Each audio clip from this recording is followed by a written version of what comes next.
2012 Toyota Tundra, front brake pads, rotors, and replacement. I'm Brian Esser from How to Automotive. Go ahead and get your vehicle up in the air. If you're doing this at home, use floor jacks and jack stands and remove your front tires. After getting our vehicle up in the air and removing the front wheels, I'm going to work on the driver's side here first. So what I did was turn the wheel fully to the right, and that gives me access to get to all the nuts and bolts and the clips and everything I need to, and makes it a little easier on you.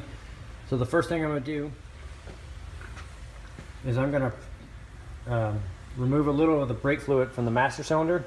And the reason why is I'm going to spread these pads, push these pads back and push these pistons back into the bore. And I'm going to do that right now. And what that does is it pushes the brake fluid back up into the master cylinder. If it's too full, it'll overflow. And then after we're done, we're going to pump the brake pedals, and it's going to pump all the fluid back into the calipers and push the pads back into place. And we won't have to bleed the brake system after we're done.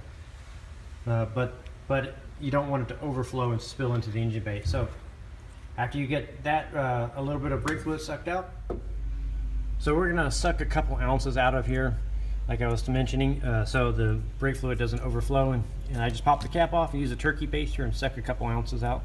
After we're done, we're going to pump the brake pedal until the fluid pumps back into the brake calipers, and then we'll double check our level after we're done. So you take a couple pry bars and you put them in between the pads and you pry, and then once you get a gap in between the rotor and the pad, then you can take the two pry bars together like this and squeeze them together.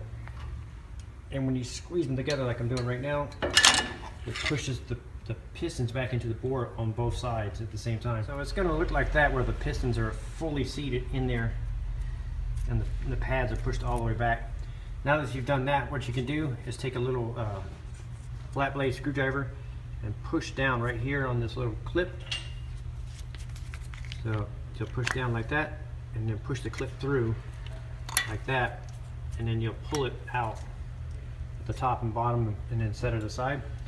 Now you can go ahead and remove the top pin and slide it out. Now on the bottom clip, you can put your screwdriver here and pop it out of the little hole like that. Flip it up, and you also want to note how it lays in here, so when you put it back together you can do it the same way. So now you can pop it out like that. Now you're going to take this pin and push it through, and then slide your pin out. So you can pull the pin all the way through, and you can also go ahead and take this clip off now like this and set it aside for now. Pull your pin all the way out, set it aside for now.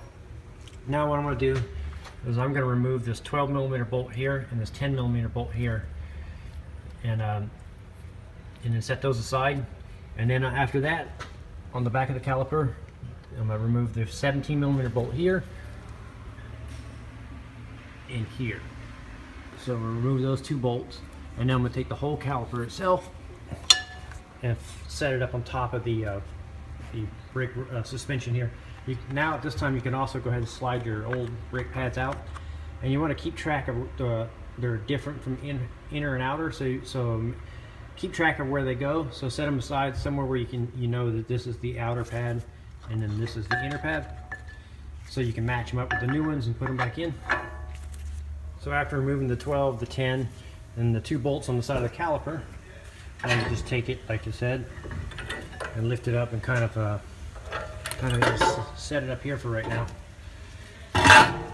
And the reason why we take this bracket off is so we try not to bend this line right here. So now you set it up there. Now we need to get this brake rotor off, and the way to do it is it's most likely going to be rusted to the hub. You take an 8x125 bolt, screw it into the little thread holes that are on the rotor, and screw it in, and it'll pop the rotor off for you. Like that. So now on your new replacement rotor, when they ship them with this little oil that they put on it. You need to wash that off, and I use like a can of brake clean and spray it into it, and then a rag, and wipe it all off. And so you want to get as much of that oil off the rotor as you can. And then after that, you're going to slip it on where the old one came off, and then use a lug nut to hold it. So after slipping your rotor on, and then I use a lug nut, like I said, to just screw it in until it holds everything in place. So now what I'm going to do is I'm going to put this the caliper back on over the rotor. But before I do, I'm going to take a little bit of blue thread Loctite and put it on the threads of the bolts that held it in, the 17s. And the reason why is these don't have lock washers, and this helps prevent the bolts from vibrating loose and coming back out. So we're going to flip this back into place, start the 2 bolts, tighten them down to 73 foot-pounds. So after the calipers bolted back up and the 2 bolts on the back are tightened to 73 foot-pounds, go ahead and install your bracket that went onto the spindle here that held the brake hose. Tighten that up, and then go ahead and install the 10mm that held the ABS sensor and tighten that. Now I'm going to take a little wire brush like this real quick and just run it in the channels right here where the pad slid, on the top and bottom, like that, and then give it a little squirt with some brake clean off the dust. Now I'm going to prep my brake pads to go back in, and most of them nowadays come with new shims. If they don't, you need to transfer over the old shims to the new brake pads. And what I like to do is put a little of this brake caliper grease, put a thin layer of it on the back of the pads, and that helps reduce squeaking and vibrations. You want to make sure you don't get any on the front though. Keep it grease free. So after doing that, now we need to determine from our old pad, the one that had the sensor, in our case was the one that went on the inside, the inner pad. So you want to make sure that your little tab is pointing the same way, because there's a left and a right. So after you determine that, what you're going to do is take the inner pad and slide it into the caliper. So you'll slide it into the caliper like this until the pinholes line up. And if it goes too far, what you can do is reach your fingers around the back like this, and you can use your fingers to push it back up and back into the place wherever you want it. And now you can go ahead and install the outer pad. So make sure you put the pad side towards the rotors. I know for the more advanced people that's pretty common knowledge, but some people don't know. So now you slide it in until the pinholes line up. And now what you do is you take the pins that you took out, and if they're rusted up or corroded up, you either get a new set and replace them. If they're just minorly, you can wire wheel them, and then you can put a little thin layer of that Seal Glide brake grease on them, and make sure that they're nice and cleaned up. And then after that, you can take the pinhole, if you see there, you kind of want it to face upwards, so you're going to put it from the outside in. And like I said, you may have to put your fingers back here and kind of work your pads in and out to line them up. And you slide this pin all the way through the top one. So now we're going to take our bottom pin and make sure it's cleaned up too, and then have the pinhole pointing upwards.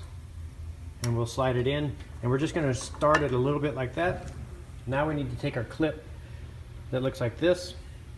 You need those little ears to lay on top of the pad, so you will need them upwards like this. So you're going to hook it through like that, and you'll squeeze it a little bit and put it in here like that.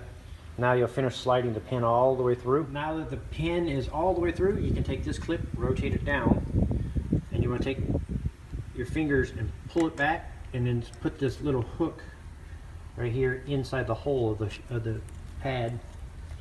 And sometimes it's easier to use a little pocket screwdriver, but then you also see how this one's not sitting on top of that. You want to pull it where it's sitting on top of the pad and resting on top of the pad like that. And you'll do the same thing for the opposite side over here. And like I said, sometimes it's easier to put a screwdriver here and push it.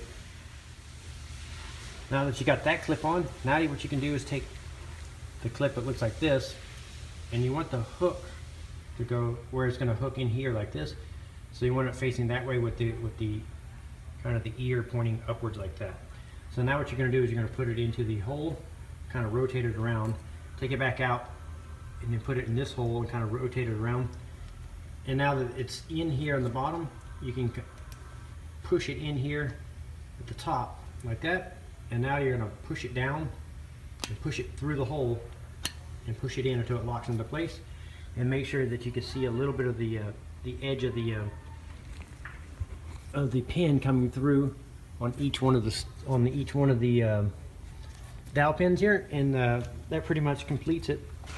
And if these clips are in any way in bad shape, or you think they're too rusty or anything like that, just get a new set, and they're very cheap. And if any of these fall out, then the pads can fall out or wedge in between the wheel and the caliper and cause it to lock up. So that pretty much completes this portion of the brake job. The only step left is to pump the brake pedal and pump brake fluid back into the calipers. And I demonstrate here on the passenger side, the driver side. The passenger side is the exact same process. You'll just duplicate it. And that completes the brake service on a 2012 Toyota Tundra.